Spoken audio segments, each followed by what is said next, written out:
هيوفر معاكي كتير جدا. بجد حاجه كده قمر، كل ما بيخلص لازم يكون عندي.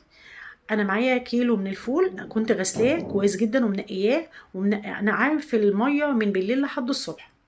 بدات ان انا صفيته وغسلته كويس من الميه. اول ما تمسكي كده الفوليه يعني تضغطي عليها تلاقي القشره اتفتحت كده، يعني الفوله بقت طريه معاكي بالشكل ده.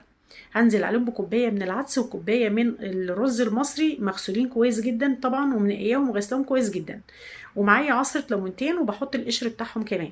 ومعايا نص معلقه من الكركم. ده كل اللي انا بحطه على الفول. هنزوده بايه بقى؟ ميه مغليه.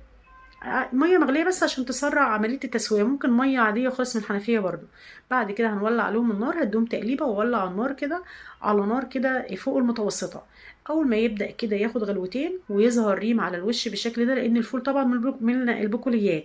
اي بقوليات يا بنات بتعمل ريم بالشكل ده، نبدا نشيله وبعدين هديله تقليب.